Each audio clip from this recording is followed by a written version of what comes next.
La charla del día de hoy se titula Soltar para vivir en paz. ¿Y a qué nos referimos con soltar para vivir en paz? ¿Qué es eso que debemos soltar, que tanto nos pesa? ¿No? Muchas veces nos sucede en la vida que andamos cargando una mochila, ¿no? Esta mochila que contiene problemas, que contiene dolor, angustias, inseguridades, ¿no?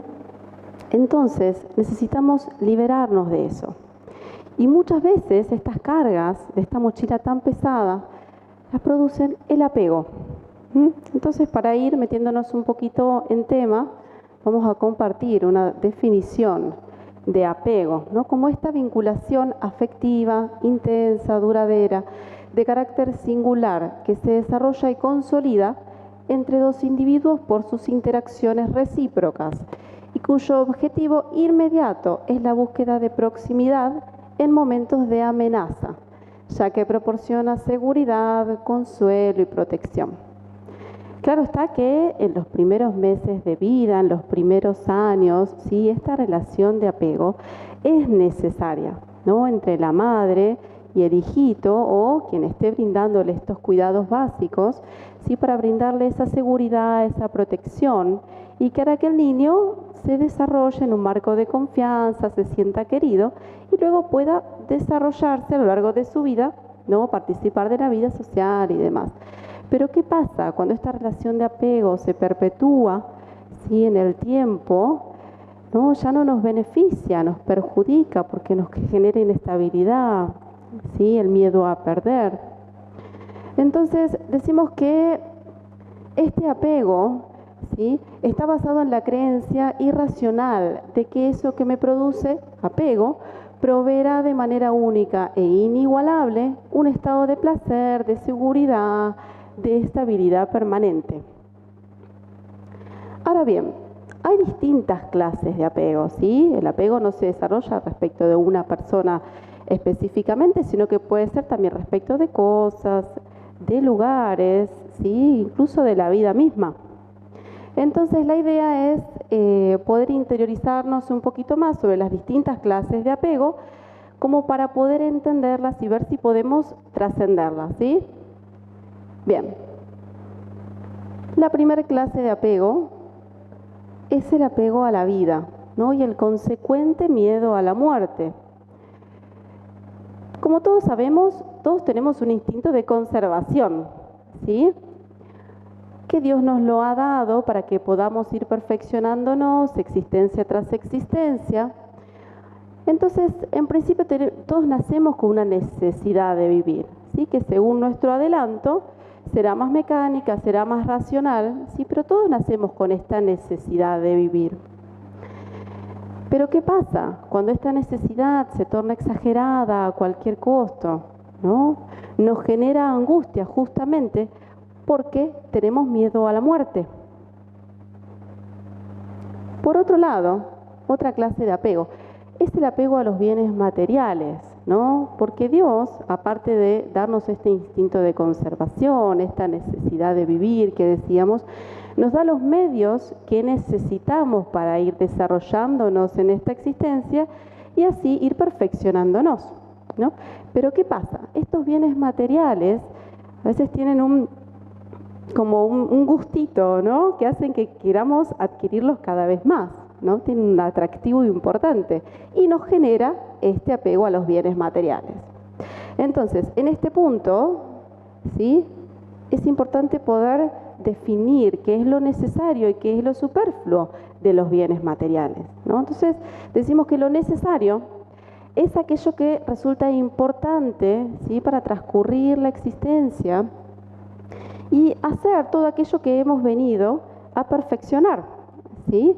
Que tiene que ver con, digamos, el transcurrir, ¿sí? De la existencia, la supervivencia, la participación en la vida social, ¿sí? Sin caer en lo superfluo, que es aquello que no necesitamos, que no nos ayuda a mejorar, ¿sí? Entonces, muchas veces nos sucede, entonces decimos que lo superfluo, digamos, es lo que no necesitamos para transcurrir, ¿no? Y está ligado a la vanidad, al orgullo, al egoísmo, ¿sí? Aquello, por descarte aquello que no resulta necesario. Y muchas veces lo que nos sucede, ¿sí?, es que estamos buscando la felicidad, la paz interior en lo externo, ¿no? Aquello que podemos percibir por los sentidos. Pero ¿qué pasa? Esto lo que genera es que nuestra mente se descontrole porque genera deseos continuos, ¿no? Permanentes. Entonces, lo que hace es que nos posicionemos en el futuro, porque ese deseo, ¿dónde se va a concretar? No se va a concretar en el presente, que es lo que existe, que es donde estoy viviendo, donde puedo decidir. Se concreta en el futuro. Entonces, para el presente, ¿qué me deja? Me deja esta preocupación, ¿no?, por poder concretar ese deseo en el futuro. Y cuando logro eso que tanto deseaba, cuando lo logro, y cuando es que así sucede, ¿no? Porque muchas veces pasa que lo que deseamos no llega a nuestras vidas. Entonces, cuando lo logro, realmente obtengo esa paz, esa felicidad que andaba buscando a través de los deseos. No, porque inmediatamente la mente se posiciona y genera otro deseo, ¿no? Como un círculo vicioso. Entonces, parece que tenemos como una especie de posibilidad de caer en la pleonexia, ¿no? Que sería este apetito insaciable por adquirir bienes materiales en forma desenfrenada, en la ignorancia de que el espíritu no puede saciarse con ellos, ¿no? Pero ¿qué pasa si en este punto nos pondríamos a pensar por un minuto que ningún bien material que tengamos la posibilidad de adquirir, ¿sí?, en el plano terrenal, lo hemos de llevar al regreso al plano espiritual? ¿Seguiríamos corriendo despiadadamente detrás de estos bienes materiales? ¿No? Para pensar. Otra clase de apego es el apego a los afectos, ¿no? Y cuando hablamos del apego a los afectos en general, lo que primero se nos viene a la cabeza es la familia, ¿no? Pero es importante, sí, mencionar que la familia es el núcleo de mayor importancia para la sociedad, ¿sí? Es el engranaje que impulsa a la humanidad, según lo dicen los espíritus superiores. Ahora bien, entonces es importante, ¿sí?, es necesaria esta cuestión afectiva, familiar, es trascendente, ¿sí? ¿Para qué? Para cumplir con los designios divinos, con aquellos compromisos que hemos asumido en forma previa a encarnar. Pero cuando este apego, estos lazos afectivos nos traen inestabilidad, desequilibrio, por el miedo a perderlos, ya dejan de beneficiarnos, ¿no? Y por otro lado, bueno, otros apegos, ¿sí?, como genérico, que por una cuestión de tiempo, lógica, no puedo desarrollar, sí, pero a esta altura creo que estamos todos de acuerdo en que el apego, las distintas clases de apego, resultan obstáculos, ¿sí?, para desarrollarnos en esta existencia. Entonces necesitamos liberarnos de ellos, necesitamos soltarlos, soltar para vivir en paz, ¿sí?, como se titula esta charla, como una forma de andar más liviano por la vida, ¿sí?, sin tantas cargas, ¿no? Como veíamos la imagen del chiquito en la primer fotito, ¿no? Sin tantas cargas, ¿no? Sin distracciones. Bien. Entonces, ¿sí?, la idea ahora es desarrollar, ya nos fuimos interiorizando un poco sobre las distintas clases de apego, y ahora la idea es ver, ¿sí?, a la luz de la doctrina espírita, qué es lo que tienen para decirnos los espíritus superiores, ¿sí?, como para poder trascender estas distintas clases de apego, ¿no? Y en relación al apego a la vida, que es el primero que desarrollábamos, decimos que en general lo que pasa es que este apego a la vida, ¿sí?, el miedo a la muerte, que es tan común, ¿no?, es el mayor miedo que existe a nivel terrenal. ¿Y por qué? Porque estamos muy identificados con el cuerpo, ¿no? Entonces es importante realizar las prácticas espirituales desde el entendimiento, la lectura, ¿sí?, para poder realmente identificarnos con nuestro ser, ¿sí?, es decir, ir desde lo burdo, desde el cuerpo, desde lo terrenal, ¿sí?, a lo sutil, al alma, al ser. Entonces, Veamos qué dice Herculano Pires en el misterio del ser ante el dolor y la muerte. Dice, la muerte del cuerpo no es la muerte del ser. Este apenas se libera de la prisión material para proseguir su evolución en el tiempo y el espacio. Dice, a esta altura no hay ninguna posibilidad de duda sobre la existencia de la vida después de la muerte. ¿Sí? Al morir el cuerpo, el ser pasa a otro estado de la materia, ¿no? Que nada se pierde, sino que todo se transforma en la naturaleza, y a esto se refiere, ¿no? A pasar a otro estado. Por su parte, el libro de los espíritus, ¿no? En la pregunta 941, dice, el miedo a la muerte es para muchas personas causa de perplejidad. ¿De dónde procede ese miedo, puesto que ante sí tienen el porvenir? ¿No? Y contestan distinguiendo al hombre carnal del hombre moral. Fíjense qué interesante. El hombre carnal, ¿no? Como el hombre que está más ligado a la vida terrenal que a la espiritual. Dice, tiene penas y goces materiales. Su dicha consiste en la satisfacción fugaz de todos sus deseos. Su alma, preocupada y afectada por las vicisitudes de la vida, se encuentra en estado de ansiedad y tormento permanente. La muerte lo horroriza porque duda de su porvenir, ¿no? Esta falta de entendimiento del que hablábamos anteriormente. El hombre moral, que es el que se ha sobrepuesto a las pasiones terrenales, por el contrario, tiene goces desconocidos respecto del hombre material. La moderación de sus deseos da a su espíritu calma y serenidad. Encuentra la dicha en el bien que hace, ¿no? Esta importancia del servicio. No existen desengaños para él y las contrariedades pasan por su alma sin dejar huellas dolorosas, ¿no? Fíjense la diferencia. Perdón.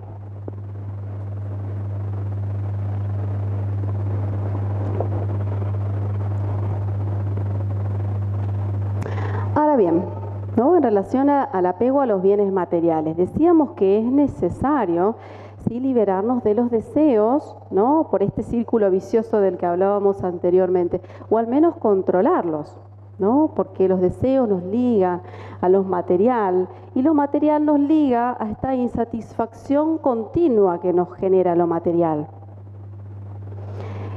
Entonces hay distintas prácticas, ¿sí?, que se realizan para poder liberarnos, ¿sí?, de este apego a los bienes materiales. La primera es la práctica del desapasionamiento, ¿sí?, que es distinto de la apatía. Por eso puse que no es la apatía, que es la falta de desinterés, la falta de interés, de entusiasmo, ¿sí?, más ligado a una situación de depresión.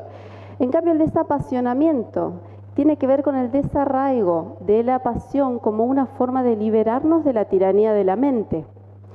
¿Y cómo se hace esto? Qué difícil, ¿no? Con la firme convicción de renunciar, ¿sí?, a los placeres, a las adquisiciones, ¿no? Es una práctica que es difícil, pero bueno, digo, es importante conocerla, ¿sí?, para poder llevarla a cabo en la medida de nuestras posibilidades. Otra es la práctica del pratyahara, que es reducir la actividad externa e ir hacia adentro generando silencio interior, ¿no? ¿Y con esto a qué nos referimos? La actividad externa, ¿no?, la de los sentidos, porque sin menospreciarlos, lógico, porque uno percibe el entorno a través de los sentidos. Pero ¿qué pasa? Cuando uno sobreutiliza los sentidos, ¿sí?, para fines que no tienen que ver con el adelanto, ¿sí?, de esta existencia, con aquello que hemos venido a progresar, ¿no? Entonces hablamos de este círculo vicioso que mencionábamos anteriormente. Digo, no es lo mismo utilizar los sentidos para aquello, digamos, para desarrollarnos en la vida, participar a nivel social, ¿sí?, y concretar todo eso que hemos venido, que encerrarnos 2 semanas a mirar Netflix en la pieza. Digo, a esto me refiero, ¿no? Esta sobreutilización de los sentidos. Ahora veamos qué dice este maravilloso libro, el libro de los espíritus. En la pregunta 799 dice, ¿de qué modo puede coadyuvar el espiritismo al progreso? Destruyendo el materialismo. Fíjense qué contundente, ¿no? Destruyendo el materialismo. en la misma línea, en la misma sintonía de lo que veníamos desarrollando. Ahora bien, respecto al apego a los afectos, Herculano Pires, nuevamente, en el misterio del ser ante el dolor y la muerte, dice, los muertos no se extinguieron, ¿no? Habla de que son almas viajeras, que se ausentaron momentáneamente. Dice, por lo que siempre hay una posibilidad de reencuentro en las dimensiones infinitas del cosmos. Fíjense qué palabras de tanto consuelo, ¿no? El libro de los espíritus, por su parte, en la pregunta 934, en el capítulo Pérdida de las personas queridas, dice, la pérdida de las personas queridas ¿no es una de esas que nos causan un pesar un tanto más legítimo en cuanto esa pérdida es irreparable e independiente de nuestra voluntad? Entonces, comienzan diciéndonos que este pesar que nos causa la pérdida de las personas queridas nos atañe a todos, sin excepción, ¿no? Nadie va a poder liberarse de ese pesar. Pero la posibilidad de establecer comunicación con los espíritus es muy grato consuelo, puesto que nos proporciona el medio de hablar con nuestros parientes y amigos que han dejado la tierra antes que nosotros. El ser que primero parte es el primero en ser libre, ¿no? Y aquí nos da un ejemplo muy puntual que me gustó para traérselos, ¿no? Y habla de dos amigos que están en cautiverio y que saben que en algún momento van a poder adquirir la libertad, ¿no? Es una analogía entre lo que es la vida terrenal y la vida espiritual. Entonces dice, ¿qué pasa? A uno de estos amigos le llega el momento de adquirir esa libertad, ¿no? O sea, como que pasa al plano espiritual. Dice, ¿sería caritativo o sería egoísta por parte del amigo que queda en cautiverio pretender que el otro amigo quede encerrado con él, ¿no? Con los sufrimientos, y a esto se refiere a los sufrimientos, ¿no? Que sobrellevamos en el plano terrenal. Entonces, dice, con el espiritismo cesa la soledad y el abandono, ¿no? Y a esto se refiere, los espíritus superiores nos dicen que esto sucede cuando uno ama a alguien en la vida terrenal y le toca partir a uno primero, el otro debe esperar con paciencia, con tranquilidad, el momento en que también va a llegar su liberación y posible reencuentro en otro plano. Bien, el Evangelio, según el espiritismo, ¿sí? En el capítulo Pérdida de las personas queridas, nos dice, ante la muerte muchas veces creemos que Dios no es justo, ¿no? Y acá nos invita a elevarnos sobre las pequeñeces terrenales y se debemos comprender que el bien muchas veces está donde creemos ver el mal. Nada se hace sin un fin inteligible y cualquier cosa que sucede, todas tienen su razón de ser, su razón divina, que muchas veces es no seguir endeudándonos. Fíjense qué importante, ¿no? En este caso, la muerte incluso es una especie de remedio, ¿no? No seguir endeudándonos. Por eso debemos confiar en que las cosas llegan en su justo momento, cuando Dios lo dispone. En este maravilloso libro, ¿sí? Renuncia del espíritu Emmanuel por el medium Francisco Cándido Xavier, donde Alcione, anclada fuertemente en la fe, resulta un ejemplo de renuncia y desapego sobre todo aquello que sea contrario a los compromisos asumidos conforme a los designios de Dios. Y fíjense, este libro está pero repleto de ejemplos en los que Alcione tiene esta situación de renuncia y de desapego, ¿no? Pero una muy puntual es, ella no permite que el amor de su alma, Carlos Clenaghan, ¿sí? Renuncie a sus votos sacerdotales para unirse en matrimonio terrenal con ella, por entender que había compromisos asumidos previamente, ¿no? ¿Y con esto a qué se refiere? Compromisos asumidos en el plano espiritual. Entonces ella no quería ni que él se endeude, ni endeudarse ella. Ella estaba confiante en Dios, que Dios sabía por qué hacía cada cosa. Ahora fíjense, ¿no? Esta imagen es del CEI, del Centro Educativo Integral, camino a la casita, sede La Matanza. En esa oportunidad nos habíamos reunido para ir al aniversario 18 del Centro Educativo Integral de Altos de San Lorenzo, ¿sí? Y aquí está la familia del SEI, como solemos nombrarla. Entonces yo miraba esta imagen y pensaba, ¿no? Si en vez de tener esta cuestión afectiva tan fuerte, ¿no? Con la familia más cercana, si uno pudiera sentir ese afecto por todos y cada una de las personas que ingresa a nuestra vida por algo, o más que por algo, para algo, ¿no? Porque Dios así lo dispuso. Digo, me parece que sería una buena forma de poder trascender este apego a los afectos, ¿no? Bueno, aquí hay otras fotitos de ese día tan maravilloso y aquí ya estamos en el SEI de Altos de San Lorenzo, ¿sí? En el festejo.